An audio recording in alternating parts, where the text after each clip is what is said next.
अस्सलाम वालेकुम नाज़रीन, नुक्ता में खुश आमदीद। हम उम्मीद करते हैं कि आप सब खैरियत से होंगे।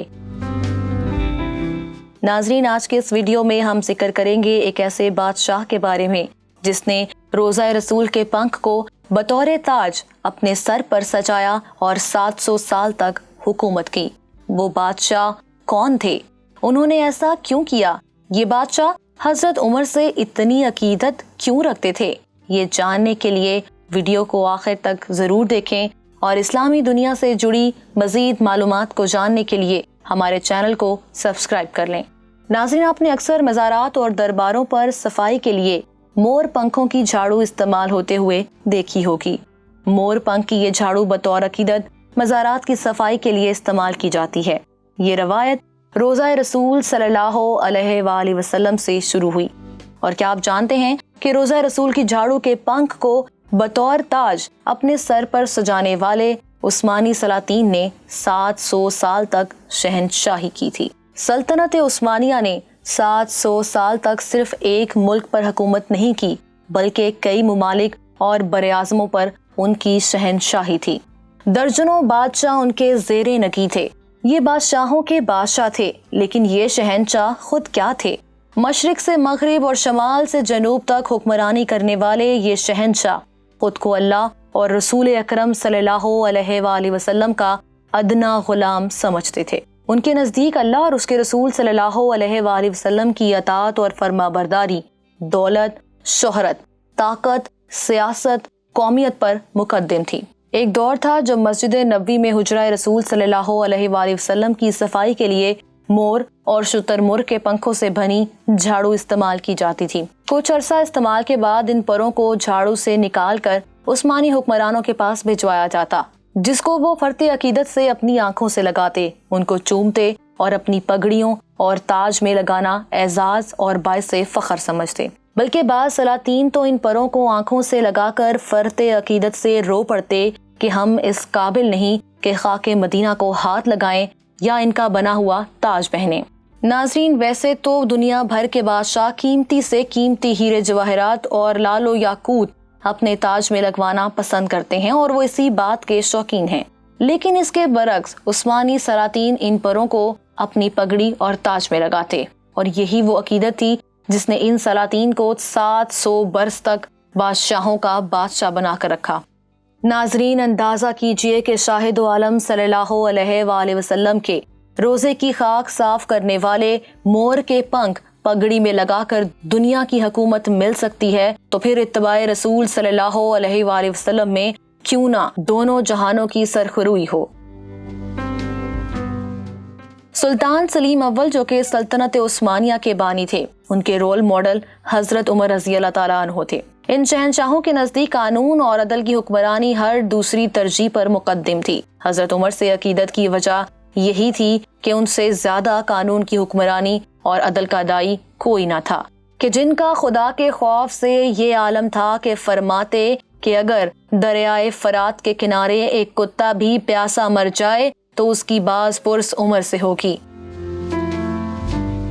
जब खिलाफत अब्बासिया कमजोर पड़ गई और अब्बासी खलीफा अपने ही महल में कैद होकर रह गया, अब्बासी खलीफा की मुस्लिम सल्तनत शदीद तरीन चपकलिश और रेशा दवानियों और साजिशों का शिकार होकर पारा पारा हो गई। सल्तनत और हुक्मरानी सिर्फ नाम की रह गई। तब ऐसे में एक नई ताकतवर मुस्लिम हुकूमत वजूद में आना शुरू हुई। ये तुर्की की सल्तनत सल्तनत उस्मानिया थी। अब्बासियों को हमेशा उस्मानी सल्तनत की सरपरस्ती हासिल रही।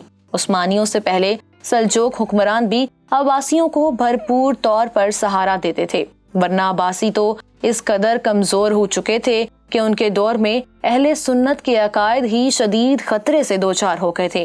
फातिमी हुक्मरान मिस्र से अफ्रीका तक छाए हुए थे और अपनी ताकत के जोर पर अपने फिरके के अकायद इस्लाम के नाम पर नाफिज कर रहे थे, और दूसरी तरफ सलीबियों के पै दर पै हमले जारी थे। नाज़रीन, बरतानवी मौरख कैरोलिन फिंकल ने अपनी किताब उस्मान का ख्वाब में लिखा है कि एक रात उस्मान एक बुजुर्ग शेख अदाबाली के घर में सो रहे थे।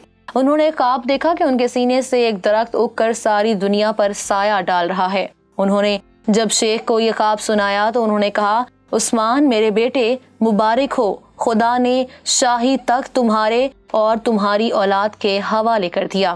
ناظرین، یہی وہ خواب بعد میں 6 صدیوں تک راج کرنے والی سلطنت عثمانیہ کا بنیادی جواز اور استورا بنا، جن کے سائے میں انہوں نے نہ صرف اناطولیہ بلکہ 3 براعظموں کے بڑے حصوں پر صدیوں تک حکومت کی۔ اس کے ساتھ ہی آج سے ٹھیک 500 سال قبل حجاز کے 2 مقدس شہروں مکہ اور مدینہ حاصل کرنے کے ساتھ ہی عثمان سلطان کے پڑپوتے سلیم اول مسلم دنیا کے سب سے طاقتور حکمران بن گئے۔ عام تصور کے مطابق 1570 ہی سے عثمانی خلافت کا آغاز ہو گیا اور سلیم اول کو پہلا خلیفہ قرار دیا جاتا ہے، جبکہ ان سے پہلے عثمانی سلطان یا بادشاہ کہلاتے تھے۔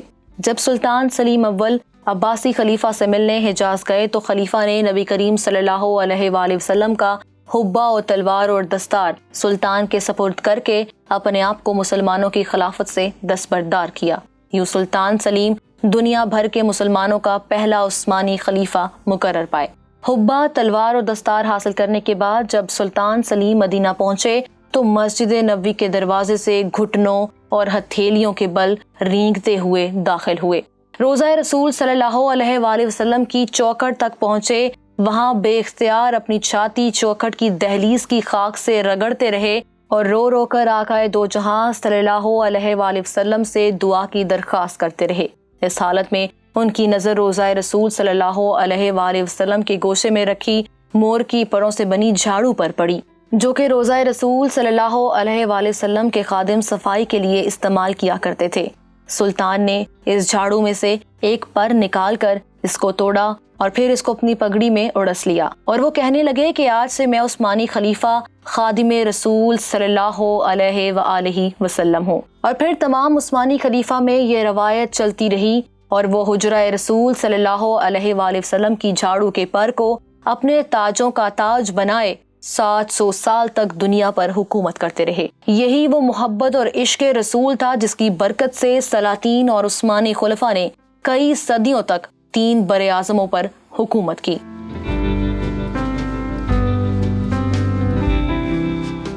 ناظرین، ہم امید کرتے ہیں کہ ہماری آج کی یہ ویڈیو آپ کو پسند آئی ہوگی۔ اگر آپ کو ویڈیو پسند آئی ہے تو کمنٹ کریں، شیئر کریں اور چینل کو سبسکرائب کرنا نہ بھولیں تاکہ آپ کو مزید ایسی معلوماتی ویڈیوز ملتی رہیں۔ اپنا اور اپنے ساتھ جڑے لوگوں کا خیال رکھیں۔ خدا آپ کا حامی و ناصر ہو۔